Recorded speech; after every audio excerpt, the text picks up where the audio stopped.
top 10 best characters for the month of October 2023. And I just want to give a shout out to everyone that came out to last month's video. It was my most liked video, holy moly.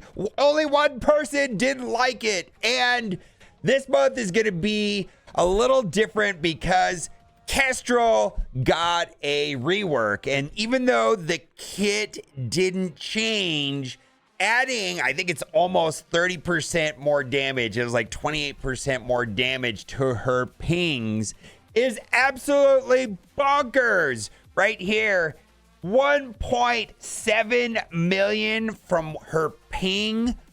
Woo! Yes, she is wrecking nerds inside of Cosmic Crucible. Also, she's going to be very important on the next version of the raids in the Pegasus team on the tech lanes. Also, she helps you unlock Apocalypse. So Kestrel makes this list. She did fall off a little bit because of the stats before the rework. And now that she's been reworked, she's back on the list. And I love playing her. And also, I took her into Dark Dimension 6. And I'm pretty happy with that. Next, we've got Dormammu.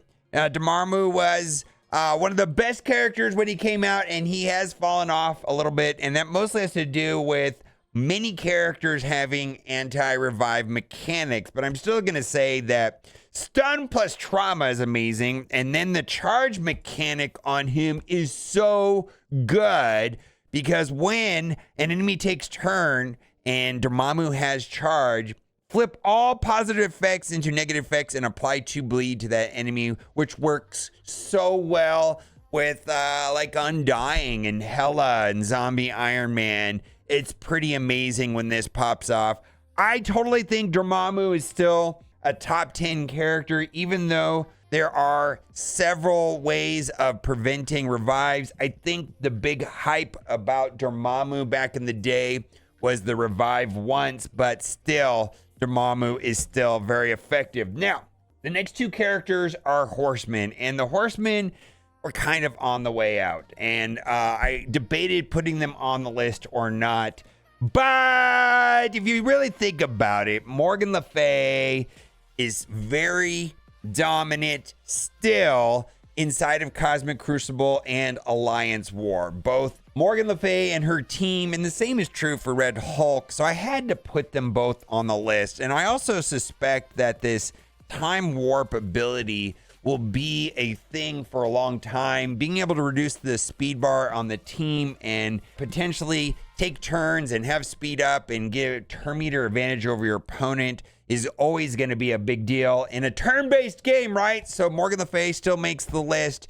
And then Red Hulk, which was always my favorite horseman, I took him to gear tier 18. Still dominant inside of Alliance War. Still dominant inside of Cosmic Crucible. But they're falling off. I mean, there's new things coming out for sure. Like I said, I kind of didn't know if I wanted to put them on the list or not. But you got Battlefield Effect, which is amazing. Turn meter removal right there. There's the Battlefield Effect. There's still a lot of good things about Red Hulk. I mean, this special right here is just so good. Yeah, Red Hulk still has to make the list. I think Red Hulk's going to make the list for a long time. Next is Apocalypse. Yes, Apocalypse is the best. Second, probably only to Super Skrull. He's so good. Obviously, he's good. And as far as Dark Dimension 6, I don't even know what Dark Dimension 6 would be like to go through without Apocalypse. That sounds like a big hassle to go through Dark Dimension 6 without Apocalypse. Highly recommend getting him unlocked, even if you're still working towards him. He's worth getting, absolutely. And it's mostly about this ability here, which goes off on turn 1, and then he gets the empowered basic, which just deletes a character. Now, they are introducing characters that kind of offset that. Hardlight Ms. Marvel specifically was written basically to be a counter to Apocalypse. Next is Vol. Now, I don't know if Vol should be on this list. Vol's just an honorable mention. But the thing I wanted to point out about Vol is that there is an exposed mechanic. And Super Scroll, who is the best character in the game, has an exposed mechanic as well. And I'm wondering if there's going to be a team of exposed mechanics. Vol, very good in raids. Right now, Vol is seeing use in Alliance War and in Cosmic Crucible. Also, very good contender for Dark Dimension 6. I don't know if Vol should be on the top 10, maybe 11th best or 12th best, but I just wanted to bring up Vol just in case. Spider Weaver, oh my God. I love Spider Weaver. I don't think I'm ever gonna not like this mechanic right here where stun plus trauma is always good, and then the charges just cause misses. I think this is going to be an important mechanic, and when Spider Weaver is used in conjunction with 2099 giving turn meter to Spider Weaver, they go very early, and I think this is going to be an offensive powerhouse for a long time in Cosmic Crucible and in Alliance War. Next, Nova. Now, the main thing, too, about Nova is used to unlock Black Cat and goes very quickly and gets a stun very early. Also, the second character in the game to have a battlefield effect, which offsets Red Hulk.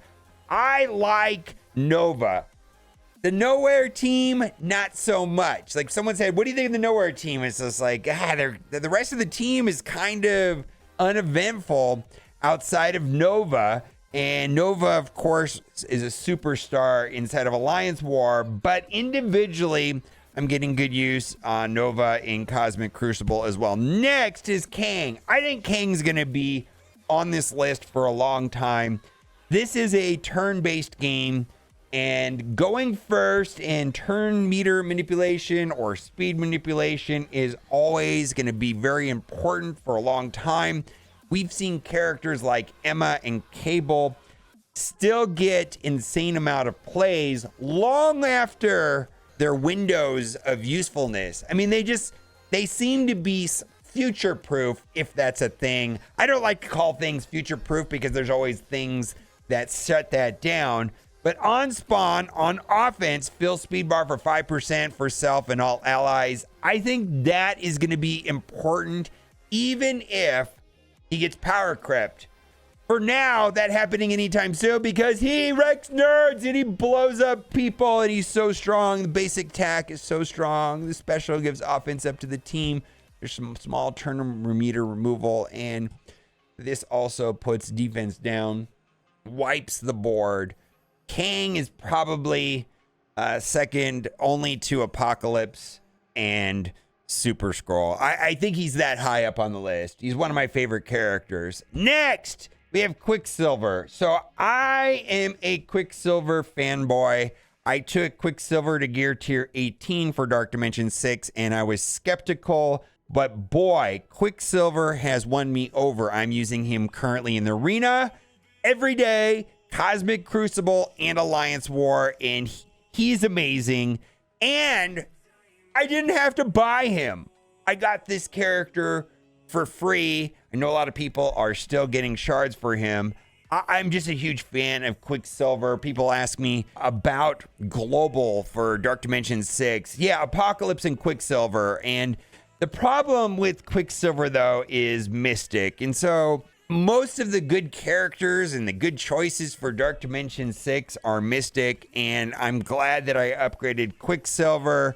Easily makes this list. Plus, it's always a nice feeling when Scarlet Witch pops out, and, you know, he's not, like, high in speed, and I was not sure about Quicksilver when he came out. Well, 125 is still high, but he's not, like, the fastest character in the game.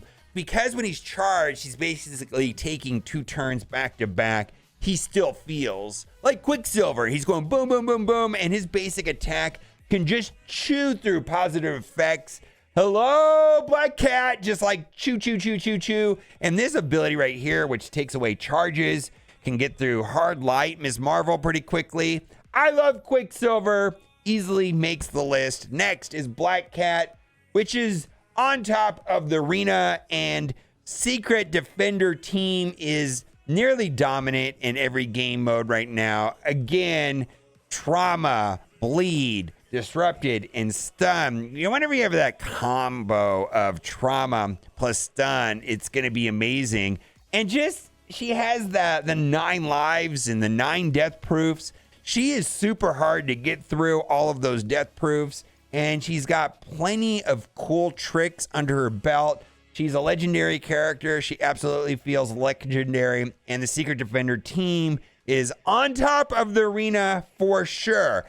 Next, we have Icarus. Now, I think Icarus might be falling out of this list. He's kind of an honorable mention here. I think we're a little over 10 characters anyways. But Cersei and Icarus, I think, are going to be important characters, even if their damage output is power crept, because that's the way the game works. There's power creep, and over time, you know, the health pools and the damage output just keeps ramping up as new characters come out. But when you got the combo together, they're going to be reducing turn meter, and just reducing speed bar with Cersei and Icarus, I think, is always going to be a thing, and I'm a big fan of Icarus for sure. Next on the list is Hela. And again, this is an honorable mention. I just wanted to throw that the Undying team out there, specifically with Zombie Iron Man, is a lot of fun, not only in war, which is their primary focus, but in Cosmic Crucible. I'm just a big fan of Greg and Zombie Iron Man and then Undying Mechanic. And then we're going to get Zombie Juggernaut here closer to Halloween. I don't know if this is a top 10 character, but I just wanted to put it on the list. And then Doom. Doom has been power crept, but here's the thing. You can pair up like Doom with Kang, and then if Doom drops below 50%, he gets turn meter. He does the ult, which gives turn meter to like a character like Kang, and then Doom takes a bunch of turns and explodes the team, and then Kang takes 3 turns and just, it's insane. And because it is a turn meter manipulation thing, and it can be funneled to whatever the next crazy character. Right now, it seems like most people are pairing up Doom with Kang, and the combo is insane. So, you know, I gotta say that Doom still makes the list. Having a great time with him. And then lastly, Super Skrull is the best in the game, and right now I think there's about 400 people that have Super Skrulls. I don't have the exact number in front of me, but it's not a high number of people. It's under 400 people, around 400 people. There definitely is a distinction of have and have nots when it comes to Super Skrull.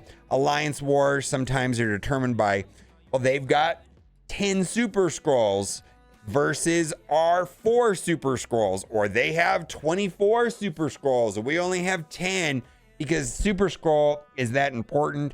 This is also a descriptive character in the arena. Typically, Super Skrull owners are sitting in number 1 in the arena and not able to be defeated by anybody in their shard. And then also Cosmic Crucible, if you have Super Skrull, your chances are just greatly increased that you're going to win your Cosmic Crucible. Let me know who you think should have been made the list. I definitely threw in some honorable mentions. There's definitely here some more than 10. Put down in the comment section what you think is one of the top 10 characters that I didn't listed. Thanks for watching. Bye for now.